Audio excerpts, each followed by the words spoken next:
Young billionaire kicks a cardboard box on the sidewalk, but when he hears a voice from inside, he panics. Noah Larson pushed the revolving door of the corporate building as if he were running from something. The freezing December wind cut his face instantly, but he didn't even notice. He was used to the cold, both outside and within. The meeting had been a disaster. 4 hours of useless discussions, executives bickering over trifles, decisions that could have been made in 10 minutes. Noah left with a pounding headache in his temples and a desire to break something. The entire day had been like that. Problems piled on problems, incompetent people, contracts gone wrong. He was 29 with more money than he could count, but sometimes he felt like he was living someone else's life, an empty, meaningless life where nothing truly mattered. Walking through the streets of Manhattan, Noah felt the day's stress weighing on his shoulders. The cold wind bit at his face, but he didn't care. He was angry at work, angry at people, angry at himself. That's when he saw the box. It was tossed on the sidewalk, leaning against a trash can. Brown cardboard, wet from the rain. More rubbish in an already littered city, as if the world wasn't messy enough. The day's frustration exploded all at once. Noah stopped, looked at the box as if it were to blame for all his problems, and gave it a hard kick. The sound that came from inside was not what he expected. It wasn't the sound of old papers or empty cans. It was different, softer, as if something had stirred inside. Noah stood still, watching. The box was quiet again, but he was sure of what he'd heard. Something alive. Must be a cat, he thought, or a rat, or any animal that lived on the streets. He took another step to move away, but stopped again. The sound came back, quieter this time, almost like a whimper. He looked around. The street was empty, only a few lit windows, cars passing far away, the constant hum of the city no one else had heard. Noah crouched down slowly. The box was closed, but loosely. The top flaps were folded over each other, no tape, no glue, easy to open.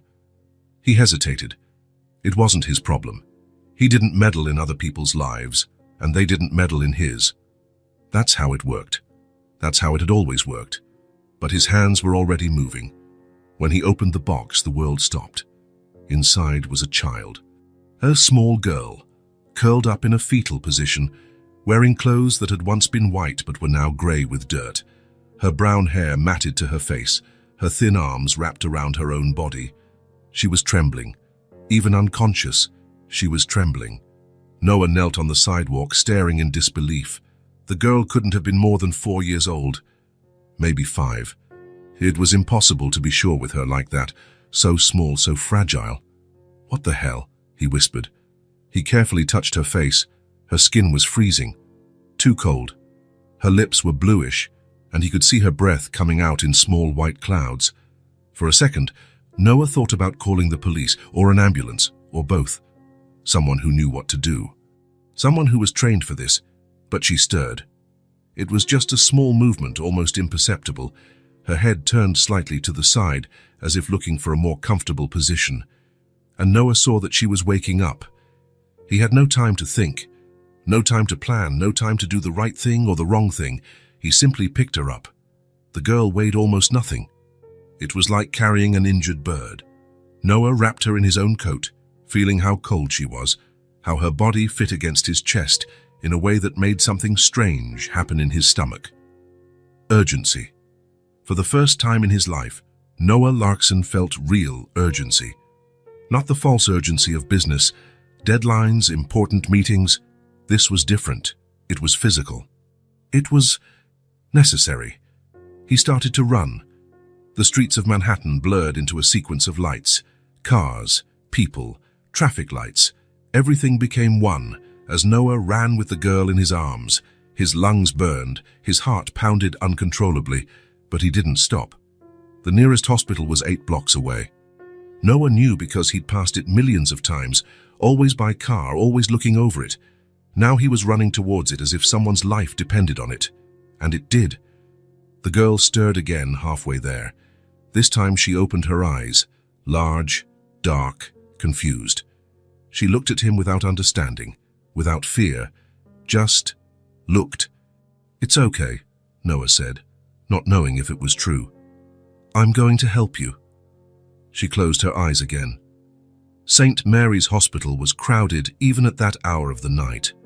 Fluorescent lights, the smell of disinfectant, people hurrying back and forth with the organized haste of those who work saving lives. Noah ran in, still carrying the girl. "I need help," he shouted at the receptionist. "I found her on the street. She's very cold, I think." He didn't need to finish. A nurse appeared out of nowhere, saw the situation, and immediately called other professionals. In seconds, the girl was on a stretcher being wheeled inside. Someone put an oxygen mask on her face. Someone checked her vital signs. Someone shouted numbers Noah didn't understand. He stood in the hallway, watching everything happen through a glass door. His arms were still in the position of someone carrying something, even empty. "Sir?" Noah turned. It was a young nurse, with blonde hair pulled back in a ponytail. "I need some information about the child. Her name, age, who her parents are." "I don't know." The nurse blinked. "What do you mean you don't know? I found her in a box, on the street. I don't know who she is." The nurse's expression changed. Noah saw compassion, concern, and something that looked like suspicion. "You found her in a box?" "Yes. I was walking and heard a noise. When I opened it, she was there." "And you brought her here?" It wasn't a question. It was an observation, as if the nurse was trying to figure out if Noah was telling the truth or making up some wild story. "Yes, she was unconscious and very cold." The nurse made some notes on a clipboard. "I'll need your name and contact information for the report." Noah gave the details automatically. Name, address, phone number, things he said so many times a day that they came out without thinking. "You can wait in the waiting room. As soon as we have more information about her condition, someone will speak with you." "How is she?" The question came out before Noah could control himself. The nurse looked at him differently, more gently. "The doctors are examining her now. It appears to be hypothermia and malnutrition, but we'll confirm. You did the right thing bringing her here." Noah nodded and went to the waiting room. The place was almost empty. Only an elderly man sleeping in a chair and a woman flipping through an old magazine. Noah sat in a blue plastic chair and for the first time in hours stopped to think about what had happened. He had found a child in a box, an abandoned child, nearly frozen to death on the streets of New York. And instead of calling the authorities, instead of doing what any sensible person would do, he picked her up and brought her to the hospital as if she were what? Her father, a relative, a stranger who cared. Noah had never cared about anything beyond his own interests. That's how he was raised. That's how he lived. You take care of yourself and let the rest of the world fend for itself. Everyone has their own problems. But when he saw that girl in the box, something changed. Something he couldn't explain or understand. It was as if a key had turned inside him, opening a door he didn't even know existed. "Mr. Larkson," Noah looked up. It was a young doctor in a white coat and a serious expression. "Yes. I'm Dr. Martinez. I'm taking care of the child you brought in." "How is she?" "Stable, for now. She had moderate hypothermia and clear signs of malnutrition. She must have gone at least a few weeks without adequate food, maybe longer." Noah felt something tighten in his chest. "Will she be okay?" "Yes, but she'll need to stay hospitalized for a few days. We want to monitor her body temperature and start a gradual nutritional program." "And then?" "Doctor." Martinez hesitated. "Well, that depends. We'll have to notify social services. A child in these conditions, found alone, it's protocol." "Social services?" "They will investigate the situation, look for the parents, try to understand how she ended up on the streets. If they don't find family, she'll go to a shelter until they can find a foster family." Noah nodded, but something inside him completely rejected the idea. The girl in a shelter, the girl with strangers, the girl away. Away from what? From him. It made no sense. He didn't even know her. "Can I see her?" The doctor seemed surprised. "You want to see her?" "Yes." "Well, she's sleeping, and you're not family. I'm the one who brought her in. Dr. Martinez looked at him for a moment, as if trying to decide something. All right, but only for a few minutes. The room was small and white. The girl was in bed, connected to some machines that constantly beeped. Thick blankets covered her up to her neck. Her face was less pale now, and her breathing seemed more regular. Noah approached slowly. Up close, she seemed even smaller, even more fragile. Her hair had been cleaned, and now he could see it was brown with golden highlights. Her small hands rested on the blanket, relaxed. She was beautiful. In a way that made you want to protect, care for, shield from the world. Noah stood there just watching. He didn't know why, but he felt responsible. As if because he had found her, because he had brought her to safety, now she was... What was she? His responsibility, his concern, his... The thought appeared out of nowhere and startled him. He shook his head, trying to shake off the silly idea. He didn't even know her name. He knew nothing about her except that she was in a box, alone, almost dead. But when he looked at her again, the feeling returned. Stronger. Mr. Larkson. Noah turned. It was the blonde nurse from before. Social services are here. They want to speak with you. Noah looked one last time at the girl in bed. She was still sleeping, looking so small in that hospital bed. I'm coming. The social worker's name was Mrs. Thompson. She was a middle-aged woman with graying hair and an expression that mixed efficiency with weary compassion. She had a folder full of papers and a pen that kept clicking. You found the child in a cardboard box? Yes. On what street exactly? Noah gave the approximate address. Mrs. Thompson wrote everything down. And you didn't see anyone else around? No adults who might have been with her? No. The street was empty. Do you have any idea how long she had been there? No. When I found her, she was unconscious. Mrs. Thompson continued asking questions. Exact time, description of the location, whether Noah had touched anything else besides the child. Practical, objective questions that turned what had happened into a sequence of facts to be investigated. We'll have to search for the parents, she finally said. Check missing persons records, talk to other homeless people, that kind of thing. And if you don't find them, she'll go to a temporary shelter until we can find a foster family. There was the word again, shelter. Noah imagined the girl in a place full of other children, sharing rooms, eating at set times, just one more on a list. How long does that take? Mrs. Thompson shrugged. It depends. Young children are usually adopted faster, but, well, this one might have some trauma. It could take a bit longer. Trauma? Mr. Larkson, a 4-year-old child doesn't end up in a box by accident. Something very bad happened to her. Noah felt that tightening in his chest again. Can I keep her until you find her parents? The question came out before he could think. Mrs. Thompson stopped writing and looked at him. What do you mean? While you investigate, instead of putting her in a shelter, she can stay with me. You want temporary guardianship of her? Yes, I think so. Mrs. Thompson put her pen on the table. Mr. Larkson, do you understand that this involves background checks, home visits, interviews, and that the child may have special needs considering what she's been through? Noah hadn't thought about any of that. In fact, he hadn't thought it through properly. The idea had simply appeared and come out of his mouth before he could control it. I can give her everything she needs. It's not about money, it's about care, attention, emotional stability. Mrs. Thompson studied him for a moment. Do you have experience with children? No. Are you married? Do you have children? No. Close family who can help? No. With each answer, Noah saw his chances diminishing. Mrs. Thompson was right. He knew nothing about caring for children. He lived alone and worked 16 hours a day, had no experience with anything that wasn't making money. I'll be honest with you, Mrs. Thompson said. It's very difficult to get temporary guardianship without prior experience, especially for a single man, especially in a situation like this. Noah nodded. It was obvious, it was logical, it was sensible, but when he thought about the girl waking up alone in a shelter, surrounded by strangers, with no one she knew. Never mind, he said. It was a silly idea. Mrs. Thompson put her papers back in the folder. We will investigate the case. If we need more information, we'll contact you. She stood up to leave, but stopped. Mr. Larkson, what you did today was admirable. Many people would have just walked past.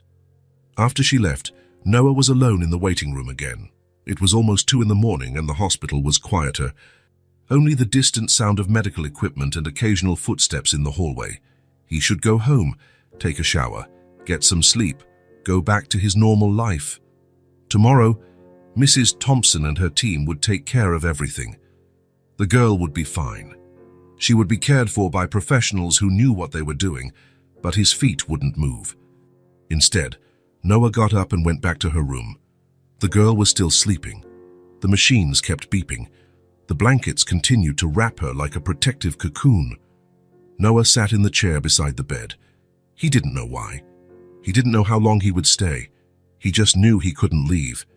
That's when she woke up. First, it was just her eyes moving beneath her eyelids. Then a small movement of her head. Finally, she slowly opened her eyes, blinking a few times until she could focus. When she saw Noah, she didn't seem scared. She didn't scream, didn't cry, didn't try to hide. She just looked at him with a calm curiosity. "Hi," Noah said softly. She looked at him for a few more seconds before answering. "Hi." Her voice was small, hoarse, but clear. Noah leaned forward slightly. "How are you feeling?" She thought about the question as if it were a complicated thing to answer. "I'm not cold anymore." It was the first time Noah had truly heard her speak. Her voice was sweet, but there was something in it that wasn't common in children, a kind of ancient seriousness. "Son, that's good. You were very cold when I found you." "Was it you who found me?" "It was." She studied him more carefully. "Thank you for helping me." The simplicity of the phrase made something stir in Noah's chest. She was thanking him. After all she had been through, after being abandoned in a box like trash, she was thanking him. "Why were you in the box?" She was quiet for a moment, looking at the ceiling. "It was very cold. That's why I went into the box." Noah waited, but she didn't say anything else. "And where were you before? Where is your home?" "I don't have a home." The answer was so direct it hurt. Noah swallowed hard. "And your parents?" "Your mom, your dad." "My mom left." "Left how?" She looked at him again. There was something in her eyes that was too old for her age. "We lived on the street. She said she was going to look for food and didn't come back. Then I was alone." Noah felt the world spin a little. A 4-year-old child, alone on the streets. Looking for food, looking for shelter, looking for warmth, until she found a cardboard box and decided that was better than nothing. "How long were you alone?" She shrugged. "I don't know. A lot of days. I counted, but then I stopped." Jesus. Noah ran a hand through his hair, trying to process the information. Weeks, maybe longer. A 4-year-old girl, alone, surviving as best she could. "Are you hungry?" "Always." The answer came too quickly, as if it were a permanent state. "I'll ask the nurse to bring you something." "Can you?" "Of course." She smiled for the first time. A small, somewhat shy but real smile. "What's your name?" Noah asked. "Ellie." "Ellie. That's pretty. And you?" "Noah." She repeated the name a few times, as if testing how it sounded. "Noah. I like it." They were silent for a few minutes. Ellie looked around the room with curiosity, touching the blankets, observing the machines. "Is this a hospital?" she asked. "It is." "They're going to take care of you." "And then?" The question Noah had been avoiding. He didn't know what to say. He couldn't lie to her, but he also couldn't explain about social services, shelters, investigations. Not to a 4-year-old who had already been through too much. "Then you'll be in a safe place." "With you?" The question was asked with so much innocence, so much natural hope, that Noah felt as if someone had punched him in the stomach. I don't know." Ellie looked at him for a moment, then nodded as if she understood. "It's okay. You've already helped me." And that's when it happened. Seeing her there, so small, so brave, so used to disappointment that she no longer expected anything from anyone, that's when something broke inside Noah. For the first time in his life, he truly cared about something. Not because of money, Not because of power, not because of ego. He cared because that child had touched a part of him he didn't even know existed. The part that wanted to protect someone. The part that wanted to care. The part that wanted to stay. Ellie? Do you want me to stay here with you tonight? She looked at him in surprise, as if she couldn't believe he had asked that. Can you? I can. This time the smile was bigger. She snuggled deeper into the blankets and closed her eyes. Thank you, Noah. Noah leaned back in the chair and watched her fall asleep. For the first time in years, he wasn't thinking about meetings, about business, about problems that needed to be solved. He was just there. Present. Necessary. And when Ellie finally fell asleep, a small hand half hidden under the blanket, Noah knew something had changed forever. He didn't know exactly what, or how, or what he was going to do about it, but he knew he wasn't leaving, not tonight, and maybe not tomorrow either. For the first time in his life, Noah Larkson had found something more important than himself. 3 days. That's all the time Noah got with Ellie at the hospital before Mrs. Thompson returned. She appeared at the room door with the same folder of papers and the same efficient expression as before. But this time, she wasn't alone. A man in a grey suit accompanied her, carrying a briefcase that looked overly important. Mr. Larkson, Mrs. Thompson said, this is Mr. Davidson from the Child Welfare Department. Noah was sitting in the chair next to Ellie's bed, where he had spent most of the last 3 days. She was awake, colouring in a book a nurse had brought, but she stopped when she saw the visitors. Ellie, Mrs. Thompson approached the bed with a smile that tried to be comforting. How are you feeling? Ellie looked at Noah before answering, as if asking for permission. Good. That's good. You really are much better. Mrs. Thompson turned to Noah. The doctor said she can be discharged today. Great, Noah said, but something in the woman's tone put him on alert. Davidson stepped forward. Mr. Larkson, we have prepared a placement at St. Joseph's Children's Shelter for Ellie. It's an excellent institution with trained professionals and other children her age. The words hit Noah like a punch. He knew this moment would come, but somehow he had convinced himself that maybe a shelter, it's standard procedure. Mrs. Thompson explained. We're still investigating the case, looking for family members, but in the meantime, she needs a suitable place to stay. Noah looked at Ellie. She had completely stopped colouring and was looking between the adults with an expression he now knew well. It was the same expression as when she talked about her mother leaving. Resignation. As if she already knew people always ended up leaving. What if she stayed with me? The words came out before Noah could think straight. Mrs. Thompson and Davidson exchanged a look. Mr. Larkson, Davidson said, we've discussed this. You have no experience with children. You haven't undergone any evaluations. I can undergo any evaluation you want. It's not just that.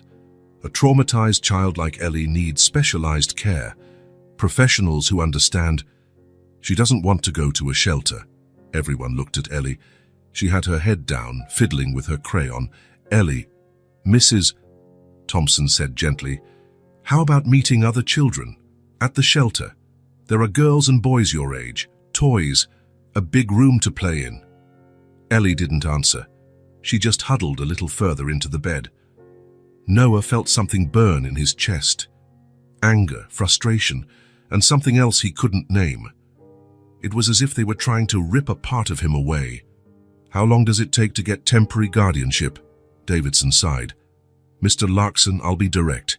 Single men rarely get custody of young children, especially in cases like this. Statistics show... I don't care about statistics, Noah interrupted him. I want to know what I need to do. Mrs. Thompson looked at him with a different expression. Less professional, more human. Are you sure about this? Taking care of a child is a full-time responsibility, 24 hours a day, 7 days a week. She will need school, a doctor, clothes, proper nutrition. And more than that, she will need attention, affection, emotional stability. I can give her all of that. With what experience? Noah looked at Ellie again. She had raised her head and was looking at him with something that looked like hope, cautious hope, as if she didn't want to be disappointed again. With the experience of wanting to try? Silence stretched in the room. Davidson fidgeted with his papers, clearly uncomfortable. Mrs. Thompson studied Noah as if trying to read something in him. "It would have to be temporary guardianship," she finally said, "while we investigate the case, and with regular visits from our professionals." "That's fine. And background checks, home visits, psychological interviews. That's fine. And if at any time we consider that it's not working, it will work." Mrs. Thompson looked at Davidson, who shook his head in disapproval. She sighed. "I'll need a lot more documentation. Proof of income, personal and professional references, medical report." "How long?" "A week, maybe 2. Noah's heart sank. 2 weeks of Ellie in a shelter. 2 weeks of her thinking he had left too. "What if I submit everything today?" Davidson laughed. "Mr. Larkson, these processes take time." "It's not possible." "It is possible," Noah said, pulling out his phone. "If it's a matter of paperwork, I can get everything today." He started dialing numbers, lawyers, accountants, doctors, people who worked for him, who owed him favors, who could make things happen. In 15 minutes, he had mobilized half a dozen professionals to prepare all the necessary documents. Mrs. Thompson listened, impressed. "Mr. Larkson, even if you get all the paperwork, we still need to do the visits, the interviews. Do them today. Today. Now. I can pay overtime for whoever is necessary. I can pay for transportation. I can pay whatever it takes. But she's not going to a shelter." Davidson was red with indignation. "That's not how things work. There are protocols, procedures. There are emergencies too," Noah said. "And if you thought a child in a cardboard box was enough of an emergency to mobilize everyone in a hurry, then a child who doesn't want to go to a shelter should be too." Mrs. Thompson looked at Ellie, who was following the conversation with wide eyes. "Ellie," she said, "do you want to stay with Noah?"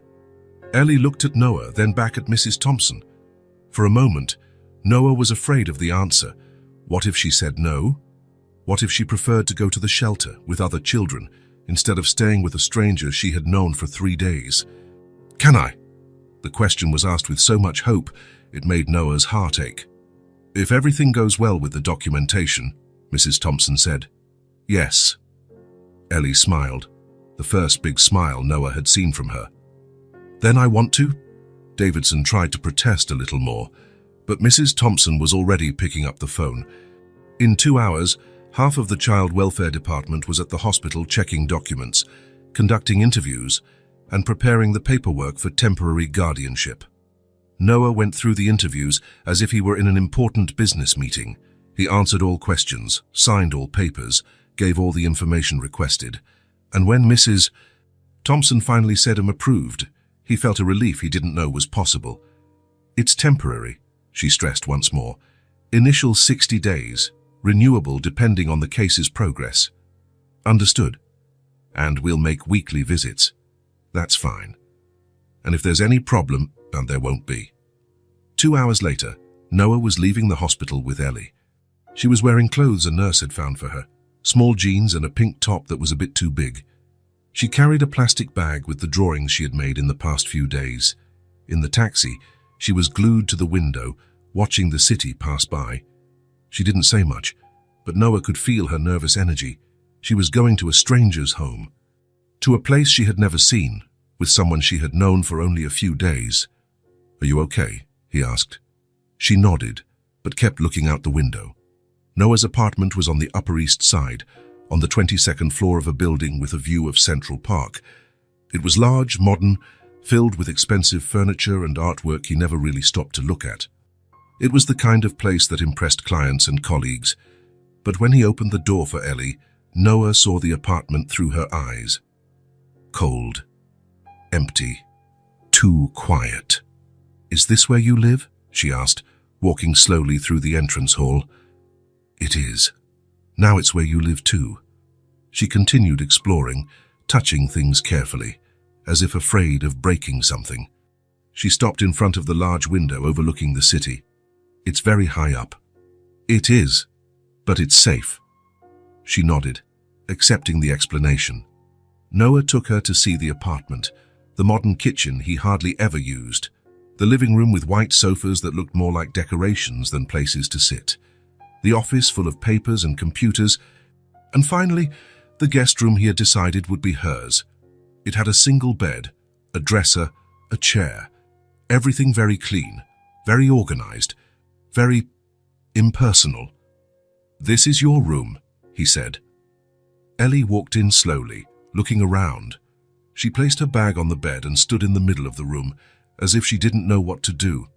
"Don't you like it?" "I do. It's very big." Noah looked at the room again. It was a normal room, perhaps even small by his standards, but for a child who had slept in a cardboard box. "Do you want me to take some things out? To make it smaller?" She shook her head. "No, I'll just get used to it." The rest of the afternoon passed in a strange mix of formality and attempts at normalcy.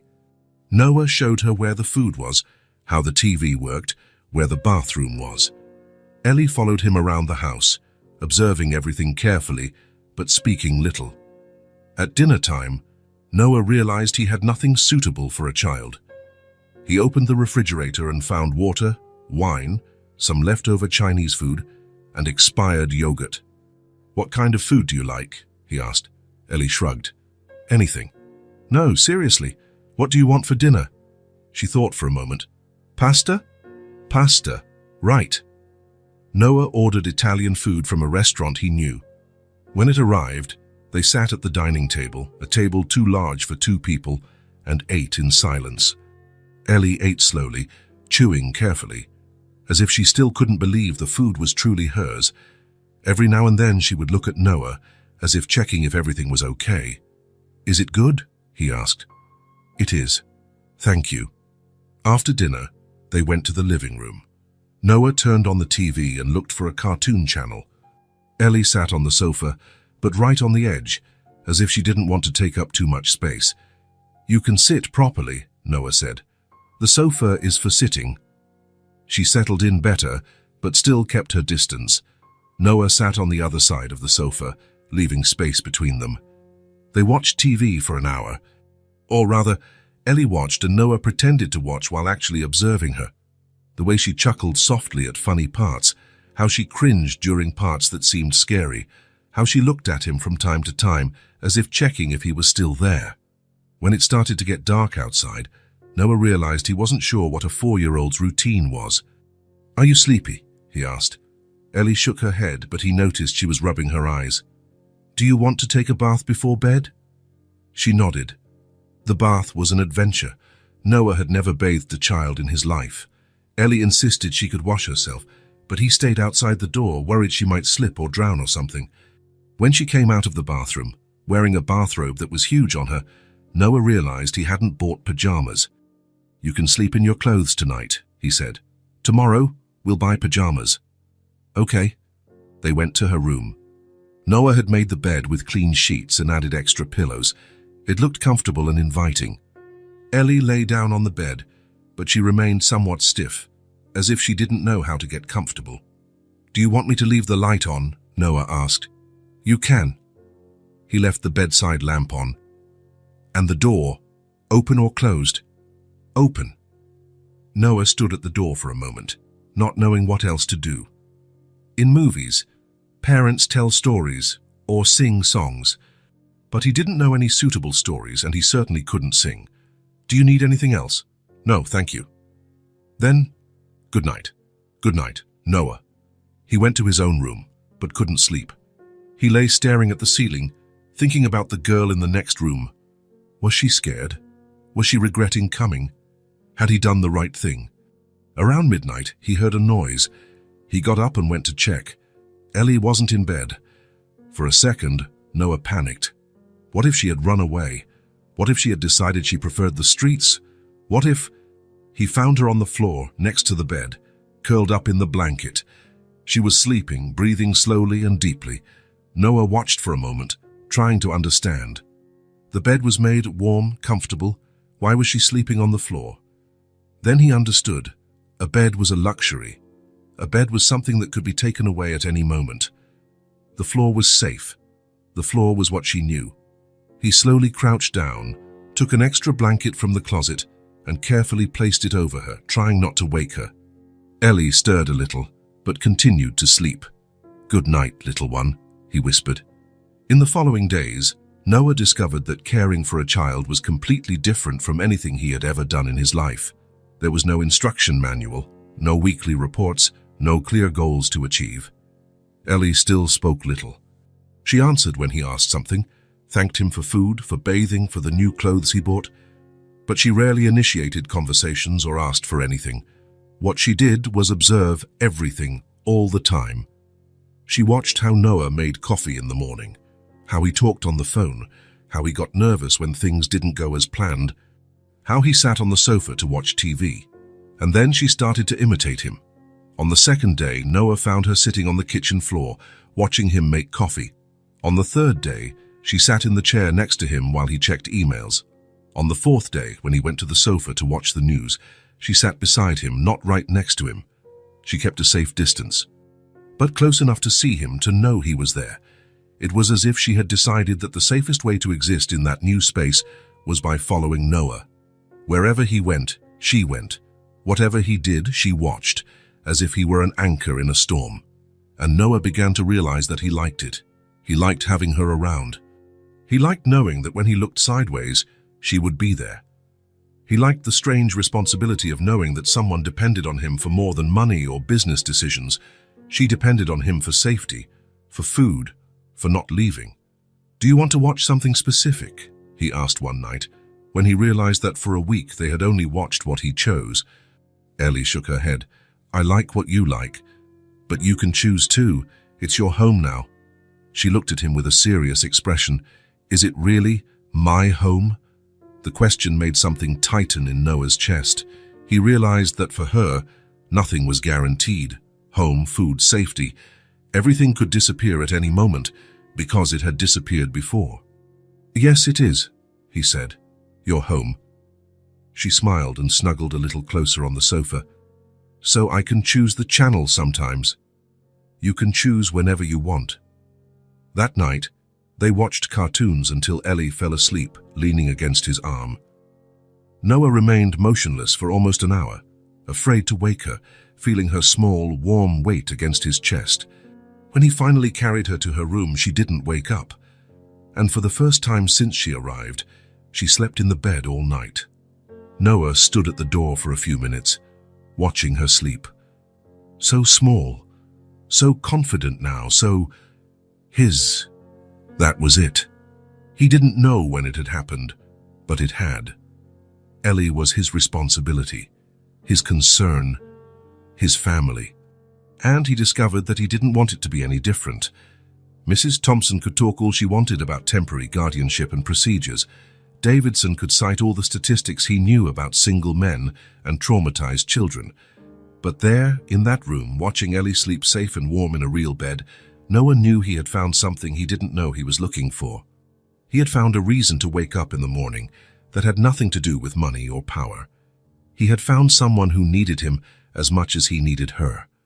And for the first time in his life, Noah Larkson felt completely, truly necessary. The second week began with Noah realizing that he knew absolutely nothing about taking care of a child. Like, nothing at all. On Monday morning, he woke up to Ellie knocking on his bedroom door. "Noah, I'm hungry." He looked at the clock, 6:30 in the morning. Never in his life had he woken up so early by choice. But there she was, standing at the door, her hair all messy and her clothes wrinkled from sleeping. "Okay, let's make breakfast." Noah went to the kitchen and opened the refrigerator. It was still practically empty. He had some fruit he'd bought the day before, yogurt, and that was it. "What do you usually eat for breakfast?" he asked. Ellie shrugged. "Whatever there is."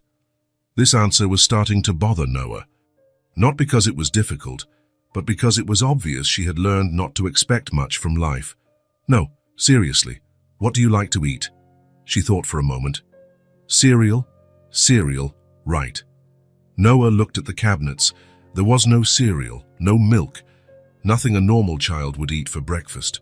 "Let's go out and buy some," he said. The supermarket at 7 in the morning was a new world for Noah, full of people rushing around, buying groceries for the week, grabbing coffee on their way to work. He had never noticed it, because he had never been in a supermarket at that hour. In fact, he was rarely in a supermarket at any hour.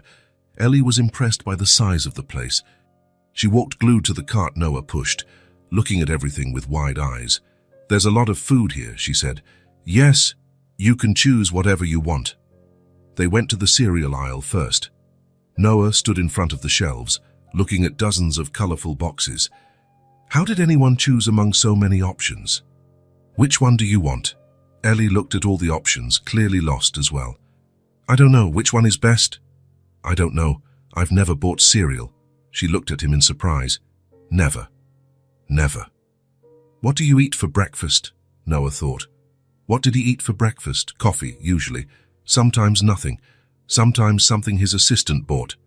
"Coffee," he said. "Just coffee." "Sometimes a fruit." Ellie seemed to find that very strange. "Don't you get hungry?" "I get used to it." She nodded as if she understood perfectly. One more thing they had in common, getting used to less. But today was different. Today they were going to choose cereal. Ellie pointed to a box with a colorful character. "So that looks yummy. Then let's get that one." Noah tossed the box into the cart and they continued walking. Milk, fruit, bread, eggs. Basic things he had never thought of having at home because he always ate out or ordered delivery. When they got home, Noah realized he had another problem. He didn't know how to prepare anything. He opened the cereal box and poured it into a bowl. He grabbed the milk and spilled half of it on the counter. "Damn," he said, and immediately regretted it. "Sorry, I shouldn't curse around you." Ellie giggled. It was a small laugh, just a puff of air, but it was the first time Noah had heard her truly laugh. Not a polite smile or a response to what he said. A real laugh. "I can help you," she said. And then something strange happened. Noah, who ran companies, who made decisions that moved millions of dollars, who commanded meetings with dozens of executives, let a 4-year-old girl teach him how to pour milk into cereal. Ellie climbed onto a chair to reach the counter and held the milk carton with both small hands. "Slowly," she said, concentrating. "Just a little bit at a time." She poured the milk carefully, stopping when it reached the right amount. Then she took a spoon from the drying rack and handed it to him. "Done." "Thank you," Noah said. "You're good at that. I learned from my mom. She said you had to be careful not to waste." It was the first time Ellie had mentioned her mother without being asked. Noah remained quiet, waiting to see if she would continue. They sat at the table and ate in silence for a few minutes. The cereal was too sweet for Noah's taste, but he didn't say anything. It was what Ellie had chosen, so it was what they were going to eat. "Noah, did you never have family?" The question caught him off guard. He stopped chewing and looked at her. "I did. My parents, but they died when I was young. Like me." "No, I was older. I was 18. "And you were alone?" "I was." Ellie thought about it for a moment. Was it sad? Noah had never really stopped to think about it. At the time, he was so busy taking care of his business, his inheritance, his entire life that changed overnight, that he didn't have time to feel. "It was," he said, "but I got used to it." "I got used to it too," Ellie said, "but I prefer not to be alone." "Me too." After breakfast, Noah realized he had another problem. Ellie had been wearing the same clothes for 3 days. He had bought some basics on the first day, but not enough. "Let's go buy you some clothes," he said. "Do we need to?" "Yes, we do. You only have 1 change of clothes." "Okay, I can wash these." Once again, her ease in accepting the minimum made Noah uncomfortable. Not because she was difficult, but because it was obvious she had learned not to ask for anything. "You deserve to have clean clothes. Lots of clothes." The mall was another new world for Ellie. She walked hand in hand with Noah, looking at everything with fascination. The stores, the window displays, the people. In the children's clothing store, the saleswoman was super friendly and helped Noah choose what a 4-year-old girl would need. Pants, shirts, dresses, pajamas, shoes, socks, underwear. "Does she need all this?" Noah asked, looking at the pile of clothes. "Children grow fast," the saleswoman said. "Boys, and they get their clothes dirty every day." Ellie was quiet throughout the process, letting Noah and the saleswoman decide. But when the woman showed her a blue dress with small flowers, Noah saw her eyes light up. "Do you like this one?" he asked. She nodded. "Let's get it." "Are you sure? It's a bit expensive for kids, my clothes." "Let's get it," Noah repeated. Back home, Ellie wanted to try on all the clothes. Noah sat on her bed and watched her parade in each new outfit, twirling to show how it looked. When she put on the blue dress, she stopped in front of the mirror and looked at herself for a long time. "Does it look pretty?" she asked. "It's beautiful," Noah said. "You look beautiful." She smiled and twirled one more time, making the skirt of the dress swirl. "I never had a dress," she said. "Never." "No. We always took clothes that people threw away, or that someone gave us." Noah felt that tightening in his chest again. The life she had led was so different from his that sometimes it seemed impossible they were in the same world. "And now you have several dresses," he said. "That's true." She sat on the bed beside him. "Noah." "What? Why are you taking care of me?" The question was simple, but Noah didn't know how to answer. Why, indeed. At first it had been impulse, then obligation. Now, "Because I want to," he finally said. "But why?" Noah looked at her. Her serious face had her big, curious eyes. She really wanted to understand. "Because you make me feel like I'm good for something," he said. Ellie tilted her head. "You weren't good for anything before." "I thought I was, but it was different." "How so?" Noah tried to find words she could understand. "Before, I did important things, but they didn't really make a difference. Now, taking care of you, that makes a difference." Ellie nodded, as if she understood perfectly. "You make a difference to me too," she said. That night, after dinner, they were watching TV when Ellie started talking about the life she had before. It wasn't forced. She simply started to tell it, as if it were just any story. "We lived in a park near a church," she said. "There was a bench where we slept, and a fountain where we washed our faces." Noah lowered the TV volume and paid attention. "During the day, we walked around looking for food. Sometimes people gave us some. Sometimes we found it in restaurant trash cans." She spoke casually, as if it were normal. As if it were just a phase of life. When it rained, we hid under the awning of a store, or in the public bathroom at the park. "Weren't you scared?" Noah asked. Ellie thought about the question. At first, no. It was kind of an adventure. "My mom said we were exploring the city, seeing new places." She snuggled closer on the sofa. "It was funny at first. We played that we were camping, that it was temporary. And then," Ellie's face grew more serious, "then it started to get hard. We couldn't find food. It was very cold. My mum was nervous all the time." Noah felt his chest tighten, imagining Ellie freezing, starving, seeing her mother despair. And then one day she said she was going to look for food and never came back. Then it got sad. The simplicity of the phrase broke something inside Noah.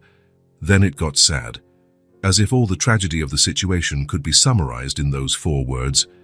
"How long were you alone?" "I don't know. Many days. I kept waiting in the park, thinking she would come back, but she didn't." Ellie looked at Noah. "Then I went looking for her. I went to other parks and other places, but I didn't find her." "And how did you survive?" "I picked up food from the trash, drank water from the fountain, slept wherever I could." Noah tried to imagine a 4-year-old girl alone on the streets of a big city, fending for herself as best she could. The image was unbearable, until one night it was very cold and I saw the box. I thought it would be warmer inside. "And you went into the box?" "Yes, I was very sleepy and very cold. Then you found me." They were silent for a few minutes. Noah didn't know what to say. What could anyone say to a child who had been through that? "You know what's funny?" Ellie finally said. "What?" "Before, I had to look for food every day. I had to look for a place to sleep. I had to look for a place to hide from the rain." She looked around the room. "Now I don't have to look for anything. Everything is already here." Noah followed her gaze. The living room with comfortable sofas, a big TV, always the perfect temperature. The kitchen always with food. The bedroom with a soft bed and warm blankets. Things that were automatic for him. things he didn't even think about because they had always been there. "Did you always have all this?" Ellie asked. "Not always, but for a very long time." "And were you happy?" The question caught Noah by surprise. Was he happy? Before he met Ellie, did he think about happiness? Or did he only think about success, money, power? "I thought I was," he said, "but I guess I didn't know what true happiness was." "And now you know."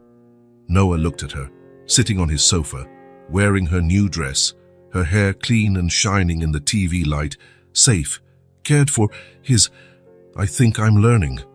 Ellie smiled. "Me too."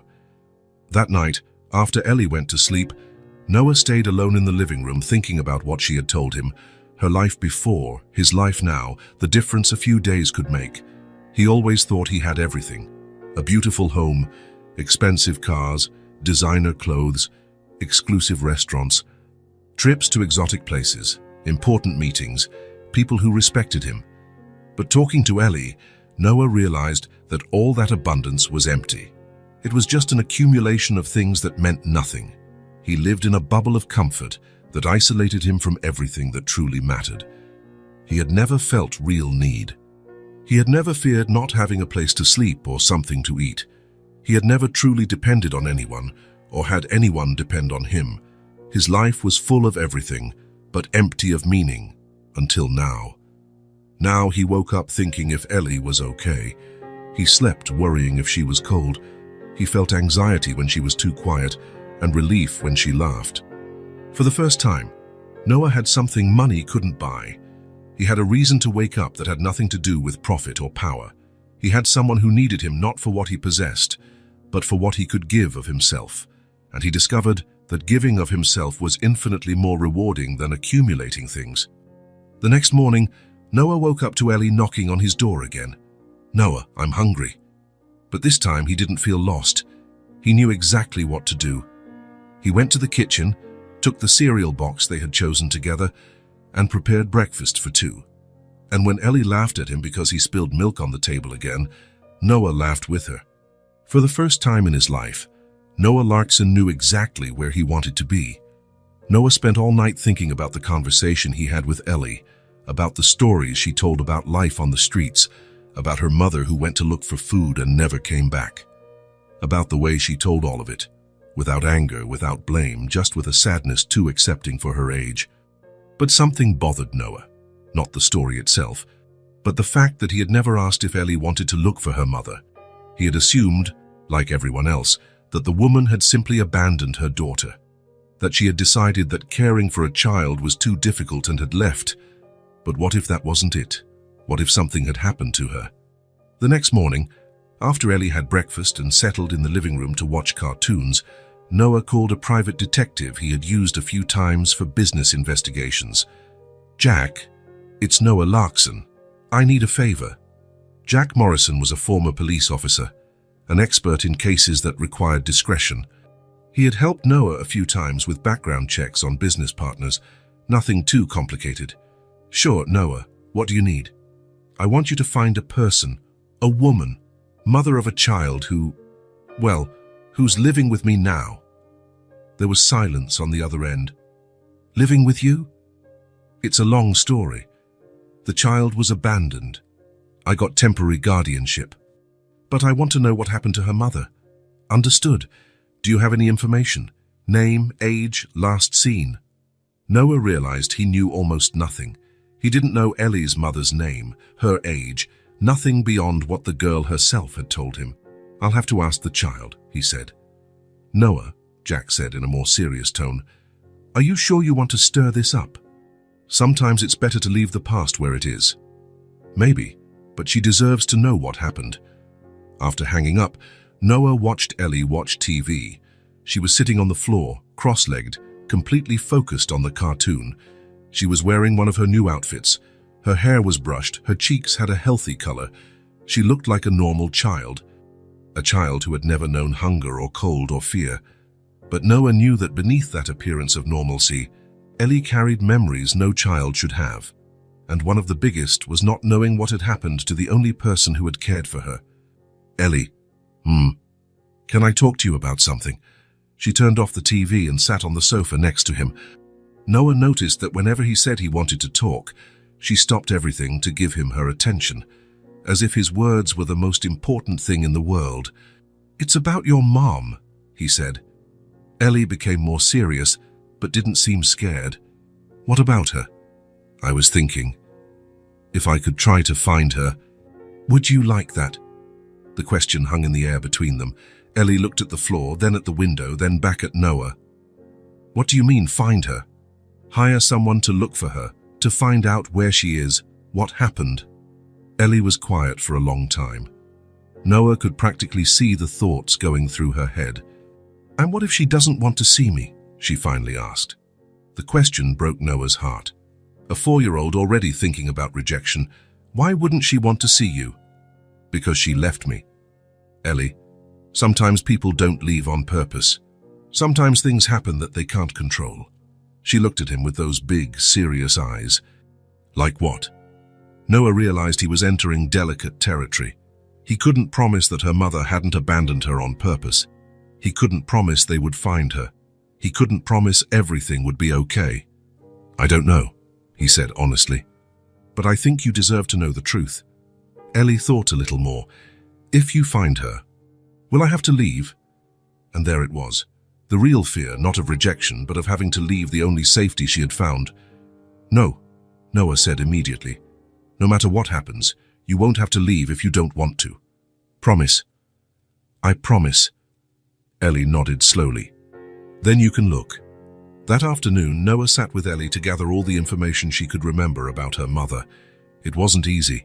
Child memories are fragmented, especially memories of traumatic situations. Her mother's name was Sarah. Sarah Johnson, Ellie thought. She had brown hair like Ellie's, but darker. She was thin, always thin. She wore a blue jacket that was somewhat torn. Ellie remembered some places they had stayed. A park near a church with tall steeples, a park with a pond where ducks were, a street with many shops where they sometimes got food. Every detail Ellie recounted, Noah wrote down. Not because he thought it would help much in the investigation, but because he could see it was important to her. It was as if telling those memories made her mother exist again, at least in conversation. "She used to sing to me," Ellie said at one point. "When I couldn't sleep because of the noise or the cold, she would hum a song softly." "What song?" Ellie began to hum a simple melody. It had no lyrics, or at least she didn't remember the words. But the melody was sweet, comforting. "It was beautiful," Noah said. "It was. It made me feel safe." When they finished talking, Noah gave all the information to Jack. It wasn't much, but it was a start. "I'll see what I can find," Jack said. "But Noah, you need to prepare for any outcome. People who live on the streets, sometimes the stories don't end well." "I know. And you need to think about what you'll do if we find her. If she's alive, if she wants her daughter back." Noah hadn't thought about that. Throughout the conversation with Ellie, throughout the process of gathering information, he had focused only on giving her answers. He hadn't thought about what would happen next. And for the first time in his life, Noah was trying to help someone come back, not leave. His entire career had been about convincing people to sign contracts, to accept his terms, to do what he wanted. He was an expert at making people turn away from other options and choose him. But now he was doing the exact opposite. He was actively looking for someone who could take Ellie away from him. It was the most counterintuitive and most frightening thing he had ever done. And at the same time, he knew it was the right thing to do. Because if he truly loved Ellie, and he was starting to understand that yes, he loved her in a way he had never imagined possible, then he had to want what was best for her, even if it meant losing her. The investigation took 2 weeks.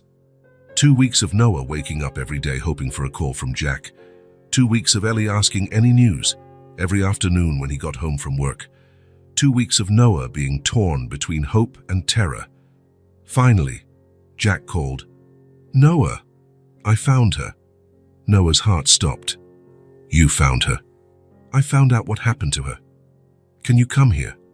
"It's better if we talk in person." Jack's office was in a commercial building downtown. Small rooms, simple furniture, the smell of old coffee. Noah sat in the chair opposite his desk and waited. Jack opened a folder and pulled out some papers. "I found Sarah Johnson," he said. "The good news is she's alive." Noah felt relief and anxiety at the same time. "So, and the bad news?" "Well, it's complicated." Jack leaned back in his chair. "I was able to track her through shelter records. Apparently, on the same night Ellie was found in the box, Sarah collapsed on a street about 10 blocks away." "Collapsed?" "Severe hypothermia, extreme malnutrition, dehydration. She almost died. She was hospitalized for a week, then transferred to a recovery shelter." Noah tried to process the information. "So she didn't abandon Ellie on purpose?" "It doesn't seem so. According to the records, she was delirious for days talking about finding her daughter. As soon as she recovered enough, she started looking." And Jack hesitated. "And she looked for weeks. Went to all the children's shelters, police stations, hospitals, talked to other homeless people, to volunteers, to anyone who might have seen a little girl, but didn't find her. Didn't find her because you two were here, at the private hospital, and then at your house. She looked in the public system. She would never have imagined her daughter was being cared for by a billionaire on the Upper East Side." Noah felt strange. Relief, because Sarah hadn't deliberately abandoned Ellie. Tension, because now he had to figure out how to tell Ellie, and a confused feeling he couldn't name. "Where is she now?" "At a rehabilitation center in Brooklyn. Still weak, but stable. The social workers there said she talks about her daughter every day." "Does she know Ellie is okay?" "No. She's still looking."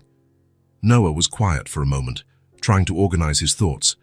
"Jack, what do you think I should do?" "Honestly, I think you should tell Ellie and let her decide if she wants to see her mum.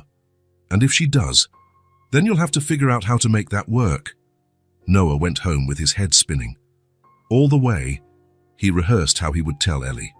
How to explain that her mother hadn't left on purpose, that she had looked for her, that she was alive but sick. When he arrived, he found Ellie in the living room drawing. She looked up when she saw him. "Any news?" Noah sat beside her. "There is." Ellie dropped her crayon and turned completely to him. "What did you find out?" Noah took a deep breath. There was no easy way to do this. "We found your mom, Ellie. She's alive." Ellie's eyes widened. For a moment she was completely still, as if she didn't know how to process the information. Alive. Alive, but she got very sick. On the same night you went into the box, she collapsed on the street. She almost died from the cold. Ellie slowly absorbed the information, so she didn't leave me on purpose. No. She went to look for food and ended up getting too sick to come back. When she got better, she started looking for you. She looked for me. For weeks. She went to all the places she could think of. She just couldn't find you because you were here, with me." Ellie was quiet for a long time. Noah could see tears forming in her eyes. "Is she still sick?" "She's getting better, but she's still weak." "Can I see her?" The question Noah had been both expecting and dreading. "You can, if you want to, but you don't have to decide now. You can think about it." Ellie shook her head. "I don't need to think. I want to see her." She threw herself into Noah's arms and began to cry. Not from sadness, he realized. From relief. "She didn't leave me," Ellie repeated between sobs. "She didn't leave on purpose." Noah held her tight, feeling the girl's chest rise and fall with her crying, and for the first time since the investigation began, he allowed himself to feel what he was truly feeling. Fear. Fear of losing her. Fear that Sarah would want to take Ellie away. Fear of living alone again in that silent apartment. But also pride. Pride in having done the right thing, even knowing it could hurt him. And love. Love for a girl who deserved to know she hadn't been abandoned. Who deserved the chance to see her mother again, even if it meant leaving him behind. For the first time in his life, Noah Larkson was learning what it meant to love someone enough to want what was best for them, regardless of the cost to himself. And even though he was afraid of what might happen, he knew he had made the right decision. Ellie deserved to know the truth, and now she did. Ellie woke up on the day of the meeting even before the sun rose. Noah found her in the kitchen, sitting at the table, already dressed in her favorite blue dress. "You haven't had breakfast," he said. "I can't eat." Noah understood. His stomach had been in knots since he woke up too. He had spent all night imagining how it would be.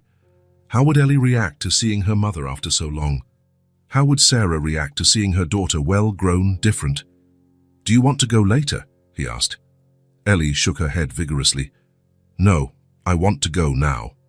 The rehabilitation center was in Brooklyn, in an old building that had been renovated to house people in recovery. It wasn't beautiful, but it was clean and organized. Noah had called the day before to arrange the visit.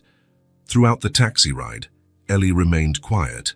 She looked out the window, fidgeted with her fingers, took deep breaths occasionally. Noah wanted to say something to reassure her, but he didn't know what. How do you prepare a 4-year-old child to reunite with her mother after weeks of thinking she had been abandoned? Noah. What if she doesn't recognize me? I've changed a lot. It was true. In just a few weeks, Ellie had gained weight. Her hair was shiny and neatly cut. Her cheeks had a healthy color. She wore new clothes, shoes that fit. She was clean and smelled good. She was a completely different child from the one he had found in the box. "Mothers always recognize their children," he said. "How do you know?" "I just know." At the center's reception, a social worker named Linda greeted them. She was a middle-aged woman with a kind smile and a soft voice. "Sarah is waiting for you," she said to Ellie. "She's very anxious to see you." "Does she know I'm okay?" "She does, but she'll be very happy to see it with her own eyes." Linda led them down a long hallway, with doors on both sides. The place smelled of disinfectant and had that institutional silence Noah knew from hospitals. "She's still recovering," Linda explained as they walked. "She lost a lot of weight, still has some health complications, but she's much better than when she arrived." They stopped in front of a door with the number 23. "She's here," Linda said. "Do you want me to go in with you?" Ellie looked at Noah. "Do you want me to come in?" he asked. "I do." Linda knocked on the door and opened it slowly. "Sarah, they're here." The room was small and simple. A bed, a chair, a small window. And sitting on the bed, a woman too thin, with brown hair that needed a trim and eyes that widened the second they saw Ellie. "Ellie?"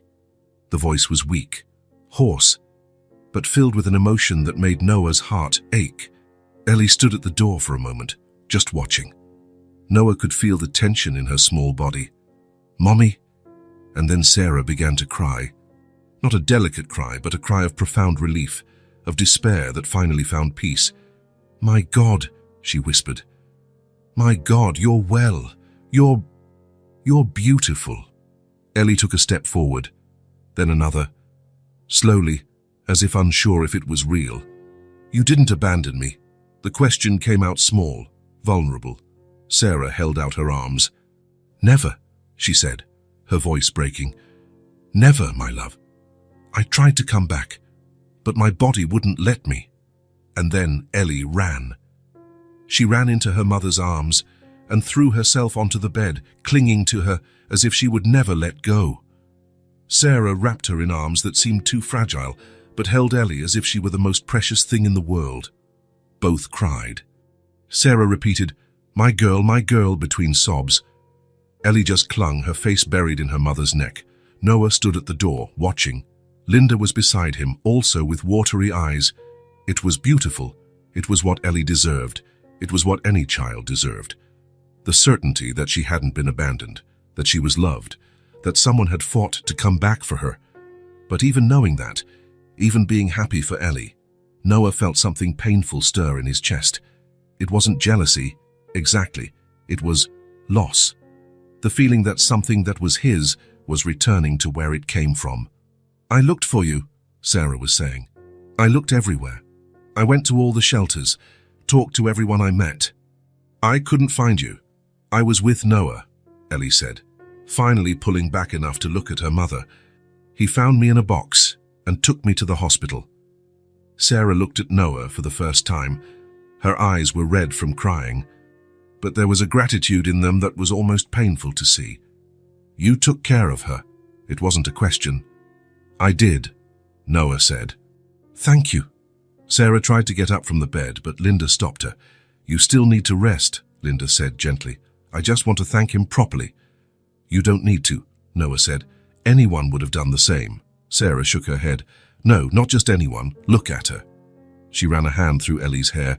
She's healthy, happy. That doesn't happen by chance. They stayed in the room for another hour. Ellie talked about life in Noah's apartment, about the new clothes, about learning to make cereal, about watching TV on the big sofa. Sarah listened to everything with a mixture of joy and sadness. Joy because her daughter had been well cared for. Sadness because she had missed all those experiences. Do you like living with Noah? She asked at one point. Ellie looked at Noah, then back at her mother. I do. He's good to me. But I missed you. I missed you too. Every day. When it was time to leave, Ellie clung to her mother again.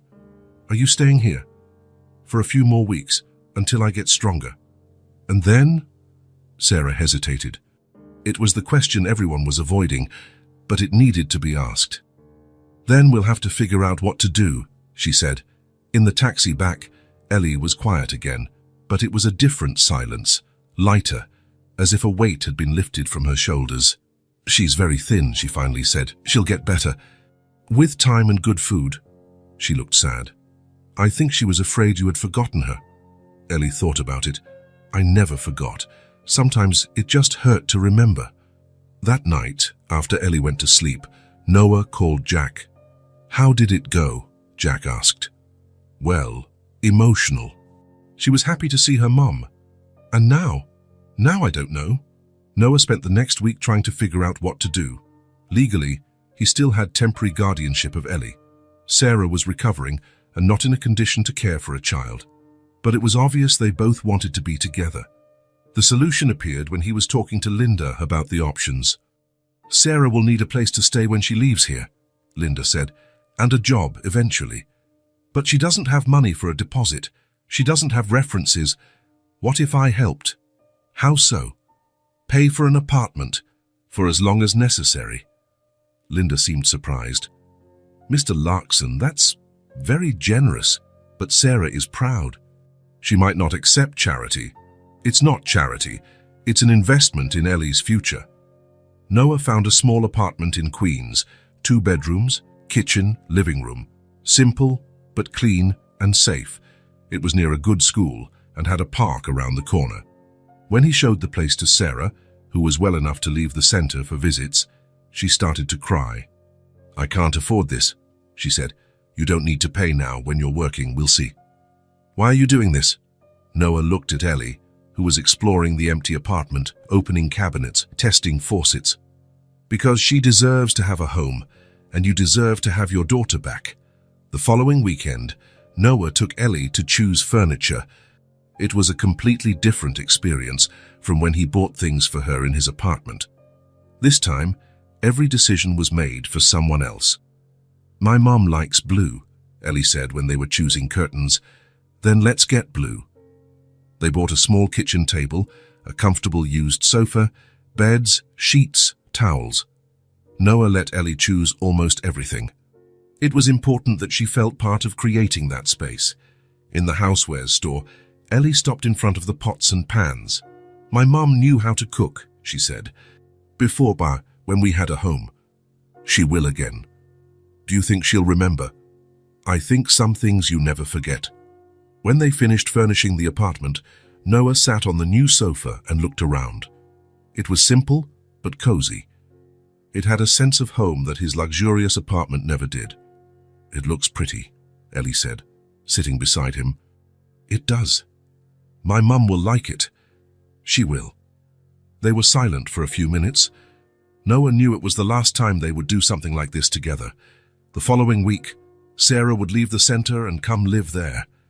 Ellie would go with her. Noah, can I visit you? Whenever you want. And can you come here? If your mom lets you. She will. She likes you. How do you know? I know. And you're still my family too, right? The question made something tighten in Noah's throat. Always, he said. The move happened on a sunny Thursday. Noah helped Sarah and Ellie settle into the new apartment. Sarah was still fragile, but determined. Ellie was excited, running from one room to another, showing everything to her mom. This is my room, she said, leading Sarah to see it. Noah let me choose the wall color. Pink, Sarah smiled. It was always your favorite color. When everything was settled, Noah prepared to leave. It was strange. For weeks, Ellie had been his constant responsibility. Now he was handing her back to the person who truly mattered. Thank you, Sarah said at the door. For everything. I don't know how I'll ever repay you. You don't need to repay me. Just take good care of her. Always. Ellie approached him. Bye, Noah. Bye, princess. She hugged him tight, then ran back into the apartment. Noah returned to his own apartment, and for the first time in weeks, found himself alone again. The place was just as it had always been, clean, organized, silent. But now it felt empty in a way that hurt. He walked through the rooms, noticing things he hadn't before. The absence of Ellie's drawings on the refrigerator, the lack of small clothes in the laundry room, the silence where there had once been laughter and conversations. It was as if a piece of him had returned to another place, and perhaps that was exactly it. The following Saturday, Noah was working in his office when the doorbell rang. When he opened the door, he found Ellie standing in the hallway, holding a folded paper. Hi, she said. Hi. Are you okay? Where's your mum? She's downstairs. She said I could come up alone to give you something. Ellie handed him the paper. It was a drawing. A house with 2 windows, a door, and 2 figures in front, one large and one small. That's us, she explained. In the new house. Noah looked closer at the drawing. There was something written underneath, in shaky child's handwriting. You're like my family too. Ellie, it's true. My mom said family isn't just about blood. It's about who takes care of you, and you took care of me. Noah knelt to be at her height. You're my family too, he said. Really, really, always will be. Ellie smiled and hugged him again. I have to go. My mum's making pasta for us. She remembered how to cook. She did, and it's yummy. After Ellie left, Noah put the drawing on the refrigerator. He looked at it for a long time. She was right. Family wasn't just blood, it was choice, it was care. It was wanting the best for someone, even when it meant letting go. And even though Ellie no longer lived with him, even though she was no longer his daily responsibility, she would always be his family. She would always be the girl who taught him what it meant to love someone more than himself. She would always be the reason he learned that life had meaning far beyond money and power. And she would always be welcome home. 6 months later, Noah had a routine he never imagined having. Every Wednesday, he left the office early and drove to Queens, not because he had to go, because he wanted to go, because Wednesday was the day Ellie waited for him with a smile at the window, and Sarah prepared tea for 3. On that particular Wednesday, Noah stopped at a toy store on the way. He had seen a 1,000-piece puzzle in the window and remembered that Ellie had said she wanted to learn how to do difficult puzzles. Dunhua! Ellie came running and threw herself into his arms. At 5 now, she was taller, stronger, but still fit perfectly in his hug.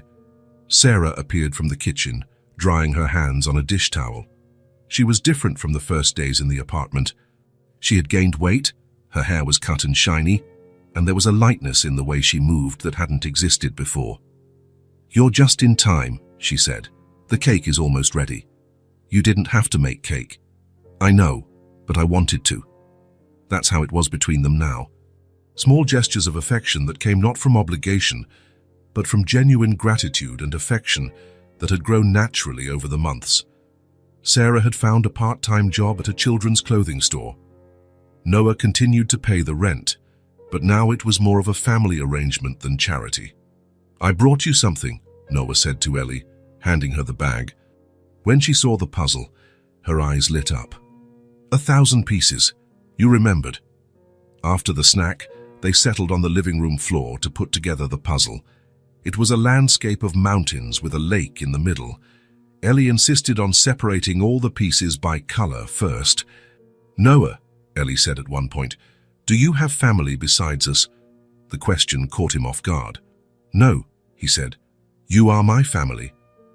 What about other children who don't have family, like we were before? Noah stopped fiddling with the pieces and looked at her. Are there other children sleeping in boxes or in parks? Yes, Noah said honestly. That's sad. You could help them too. Sarah got up from the sofa and came to sit on the floor with them. You know, she's right. When I was at the rehabilitation center, I met many mothers who lost their children because they had nowhere to live. That would be a lot of responsibility, Noah said. You have money for it, Ellie said with the brutal simplicity of children. You don't have to help everyone, Sarah said, but you could help some. Like you two helped me, Ellie added. What do you mean I helped you? You helped me. Ellie rolled her eyes. You gave us a home. We gave you family. Everyone helped everyone. That night, Sarah and Noah talked about the idea. Sarah knew the system from the inside. She knew what the real problems were, where the greatest need was. The biggest problem isn't money, she explained. It's lack of integration. Mothers are in one place, children are in another. No one works together to keep families united. Noah spent the following weeks researching, talking to social workers, visiting shelters. What he saw confirmed what Sarah had said. 6 months later, Noah was in front of a renovated building in Brooklyn, looking at the sign, Castles Without Doors Foundation. It was a name Ellie had suggested. Why castles? Noah had asked. Because every child deserves to feel like a princess or a prince. And why without doors? Because when you don't have a home, it's like all doors are closed to you, so we leave them open. The foundation started small. 5 apartments for families in transition, a team of social workers, a professional training program for mothers, a daycare for children. On opening day, Sarah and Ellie were there. Ellie carried a drawing she had made especially for the occasion, a building with many windows and a large open door. In front, dozens of small figures entering and leaving freely. It's for you, she said, handing the drawing to Noah. For you to put in your new office. He taped the drawing to the wall behind his desk. There was everything he needed to remember why he was doing this. In the months that followed, the foundation grew. More apartments, more families, more stories of new beginnings. Noah continued to visit Sarah and Ellie every Wednesday, but now he also spent Saturday mornings at the foundation. On one of those Saturdays, he was helping a new mother when Ellie appeared at the door. Hi, Noah. My mum came to bring clothes that don't fit me anymore. Ellie looked around the apartment. It looks like our apartment, when you helped us move. Do you like doing this? She asked. I like it a lot. Why? Because it makes me feel useful. You were always useful, Ellie said. You just didn't know it. That night, Noah received a call from Sarah. Ellie wants to talk to you. Hi, Noah. I just wanted to say good night. Good night to you too. Noah, thank you for finding me in that box. Thank you for being there to be found. After he hung up, Noah thought about how life had changed. A year ago, he was a man who had everything and felt nothing. Today, he had discovered that true wealth wasn't in how much you owned guitar, but in how many lives you touched. Ellie had taught him that. A 4-year-old girl who should have felt grateful to have been saved, but who, in fact, had been the one who saved him. She hadn't just found a family. She had created one. He didn't adopt Ellie. She adopted him, and he was never alone again. If this story touched your heart, subscribe to the channel and turn on notifications so you don't miss the next ones. Leave a like because it helps this story get recommended to more people. See you in the next story.